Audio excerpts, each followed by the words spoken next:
Broadcasting Company and its affiliated independent stations now bring you an address by the Honorable Dean Acheson, Acting Secretary of State.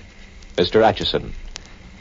I should like to talk with you this afternoon about what the United States has done and proposes to do to help other peoples who are in need of relief. When I was a boy, there was a character in fiction and on the stage who was supposed to be a typical American. He usually announced early in the story that he could lick his weight in wildcats and that his country was the biggest, the finest, and the most ingenious country in the world. I look back on him with nostalgic affection when I read and listen to more contemporaneous Americans apologizing for the best things this country does or attacking it before other countries because their own views are not accepted at home. In telling this story this afternoon, I'm going to call witnesses who have nothing whatever to do with government. One of our historic American rights is to maintain perpetual open season on the unhappy occupants of public office. So my first witness is going to be Mr. Wallace R. Duell of the Chicago Daily News, who was given, so his editors tell us, a 6 weeks assignment to report on what America has done for other countries. In the issue of the Chicago Daily News for November 15th, 1946, Mr. Duell states the problem in this way. He says, when World War II ended, 19 countries lay prostrate and dying. The peoples of these countries numbered almost 1 billion, approximately 1/2 of the human race. Europe was like a charnel house, and so was a large part of Asia. Tens of millions were gaunt with hunger and disease. They ached with cold, crawled with vermin, shook with fever. The world had slaughtered almost 14 million of its best men and women in uniform, and wounded almost 31 million more. Another 27 million were missing or prisoners of war. Total civilian casualties were probably at least as high as those in the armed forces. 6 million civilians were killed in Poland alone. The war had driven 77 million human beings into alien areas. Tens of thousands of children had been so completely lost that they did not even know who their parents were, or where their homes had been, or their own names or nationalities, or the mother tongues they had spoken. And neither did anyone else know these things. The war had destroyed 15 million dwellings and seriously damaged 30 million more. Tens of millions of people had no place to live. More than 25 million human beings were living in caves, dugouts, ruined buildings, and holes in the ground in White Russia alone when the war ended, and more than 800,000 in Poland. Whole nations were wearing their last threadbare clothes. Whole nations had little or no fuel to keep them warm. Starvation faced 800 million human beings when the war ended, 2/5 of the human race. Such is Mr. Duell's report. I now ask Mr. Duell how this problem was met. He replies from the same article in this way. Only one country could give the hitherto undreamed of help necessary to save the world, the United States. It did give it. America has contributed more than $3.342 billion in foreign relief. This has been made up as follows. Given to UNRWA, $2.7 billion. Donated through the American Red Cross, $178 million.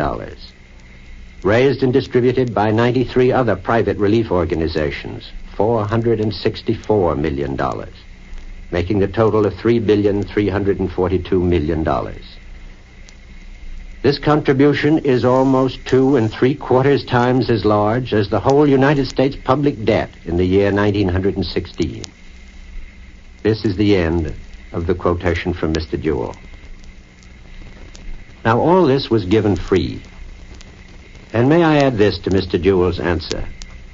Of all the food received by importing countries in the year from July 1945 to June 1946, whether purchased or received as a gift, 1/2 came from one country, the United States of America. But this is only a small fraction of what this country has made available to the world in the past 6 years. Let Mr. Jewell testify again, and I quote him.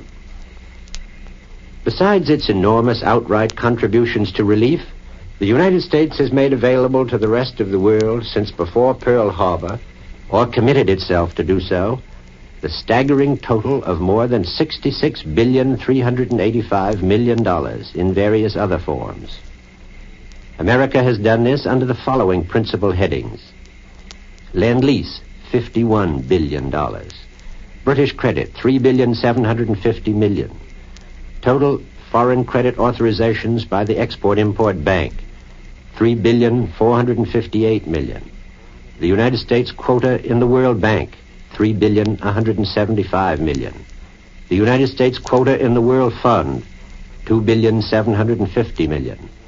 Civilian supplies sent to liberated and occupied areas, $1,400,000,000. Credits advanced to finance sales of United States surplus property abroad, $851 million. Mr. Jewell's testimony ends here. This was the price of victory and of the survival of civilization after victory. It is no disparagement of the great gallantry and indispensable contribution of any of our allies to say that neither victory nor survival of many millions was possible without this American contribution. Its magnitude may be roughly measured by saying that it is equal to the entire production of this country for any year in the decade before the war. Everything that 140 million people grew or dug out of the earth or made in all their factories and shops and homes, and over 2/3 of it was given without any request for payment. The tangible riches of a country consist of its people, of its national resources, and of its facilities for the production and distribution of useful goods.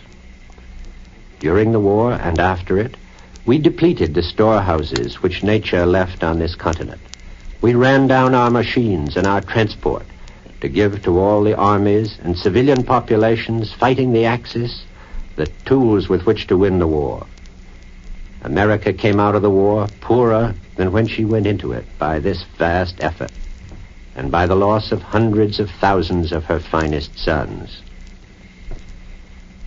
And so when anyone says to you that America grew rich out of the war, or wishes to enslave other peoples by handouts, you are not to be blamed if you reply in the single word with which General McAuliffe replied to Field Marshal von Rundstedt's demand for surrender at Bastogne. Now, with this perspective, let us return to relief. The United States took the lead in calling together in Atlantic City on November 10th, 1943, representatives of the Allied and associated countries to consider relief problems and to make preparations to meet them.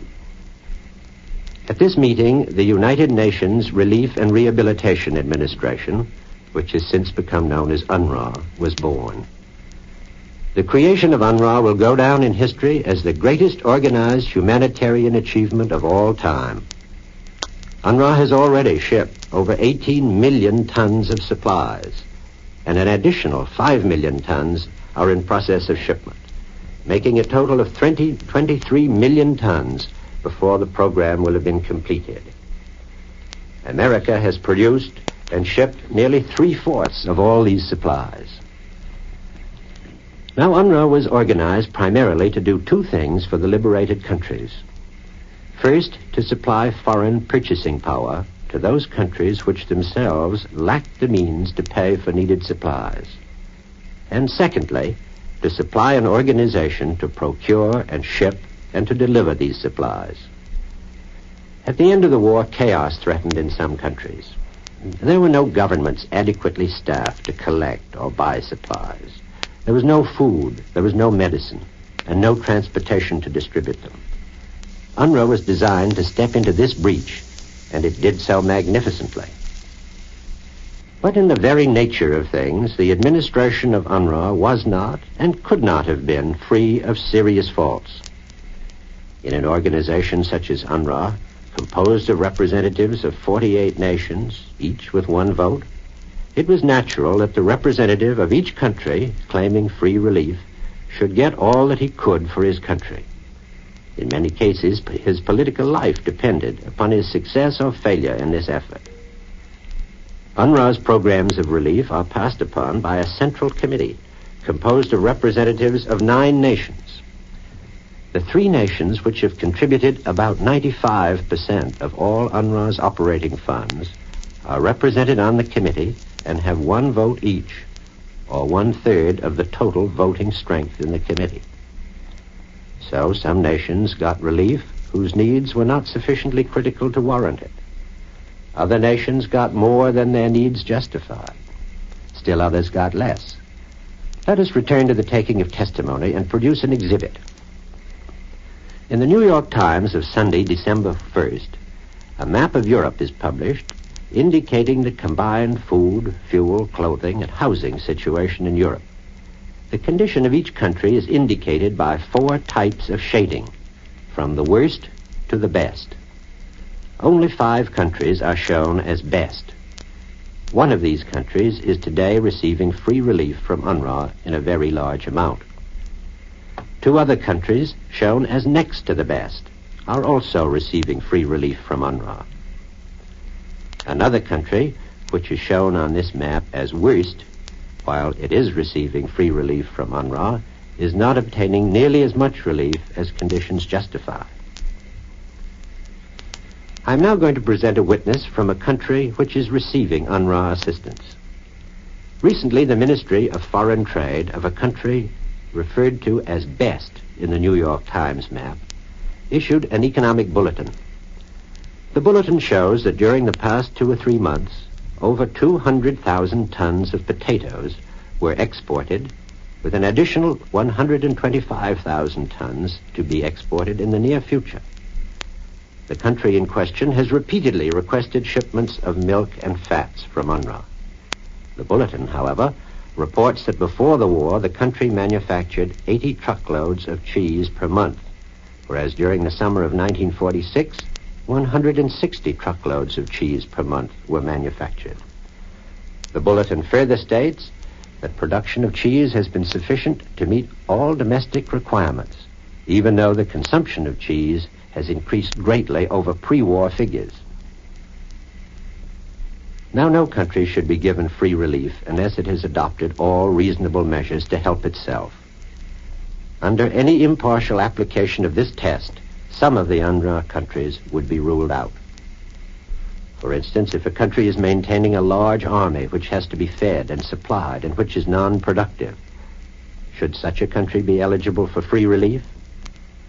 The maintenance of such an army may be the right of any country, just as any country may experiment as it chooses with its economic system, even though doing so may play havoc with its own production.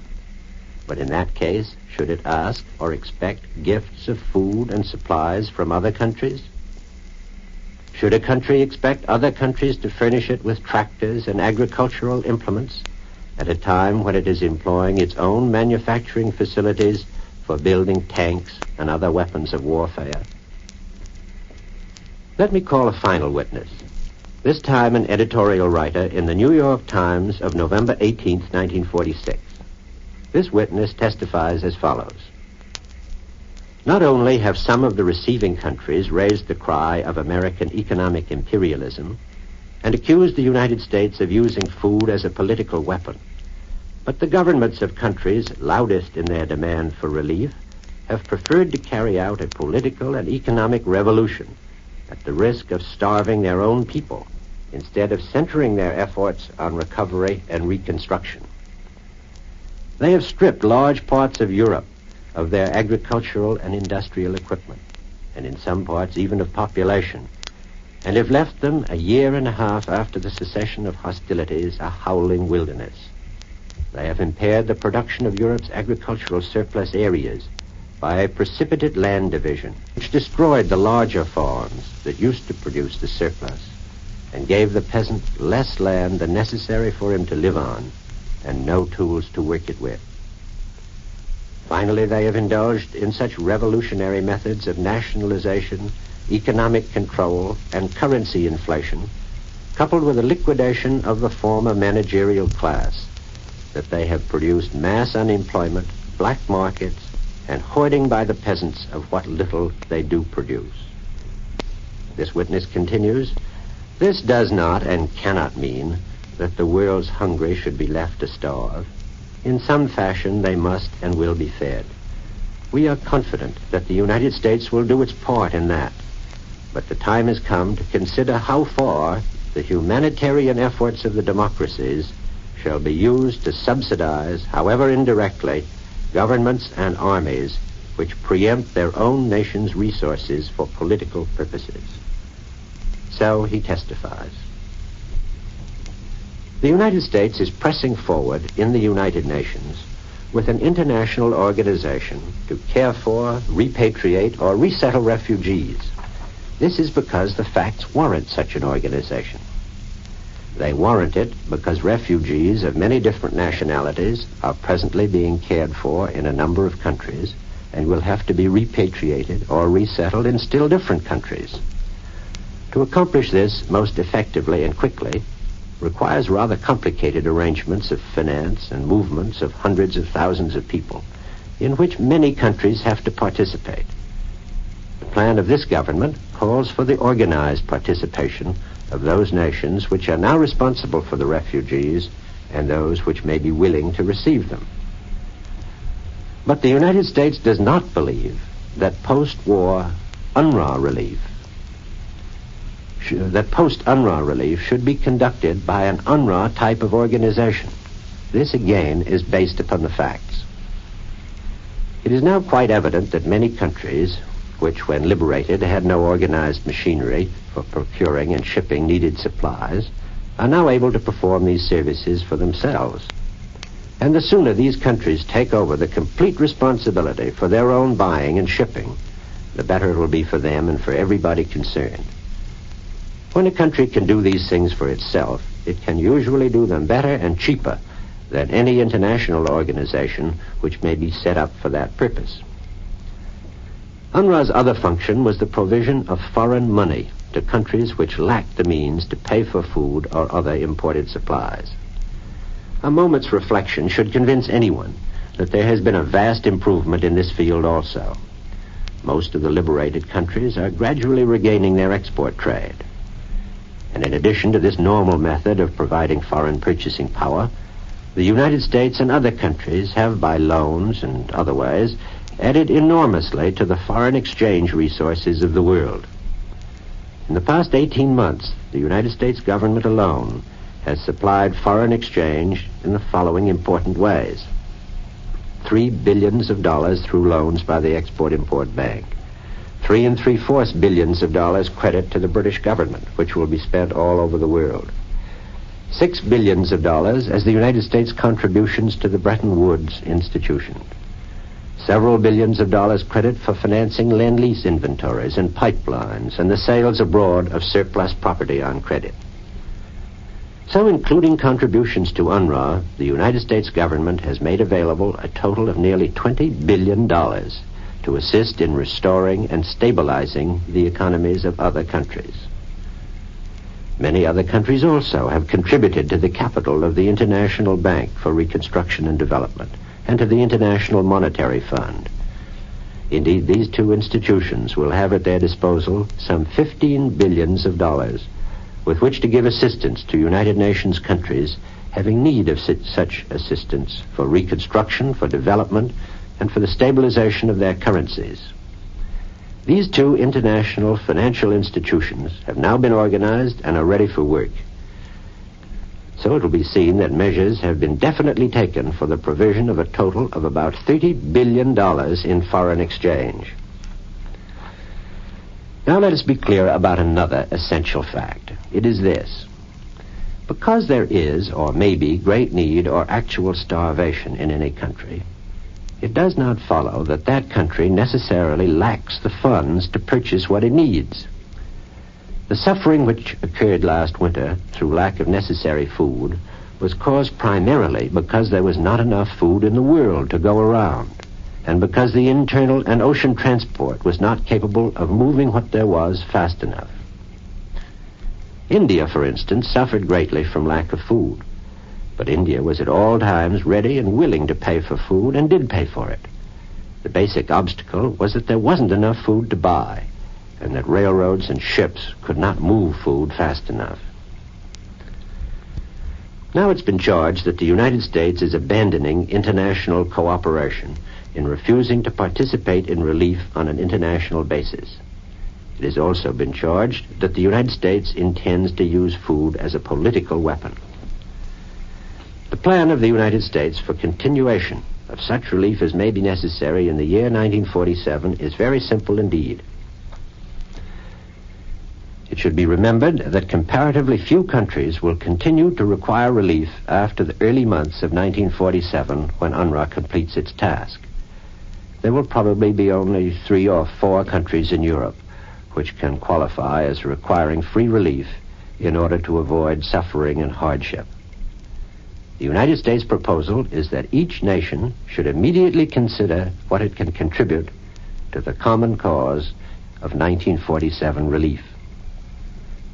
The administration here will recommend to Congress a generous appropriation for this purpose.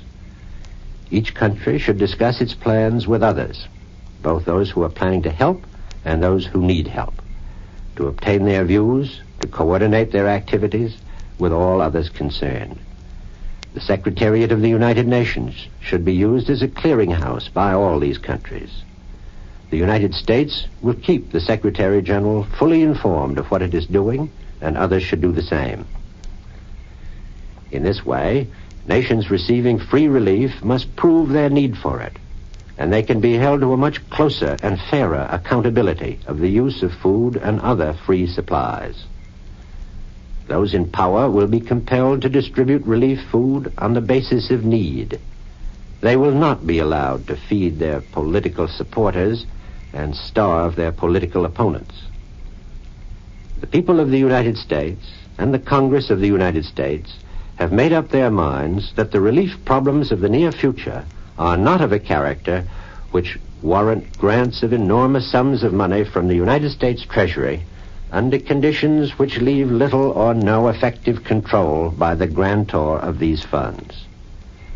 The people of the United States are determined that they will not send free shipments of great quantities of food, tractors, trucks, and other supplies of all kinds, many of which they desperately need themselves, to countries which are diverting their manpower and facilities away from the production of the necessities of life which they are asking other people to supply.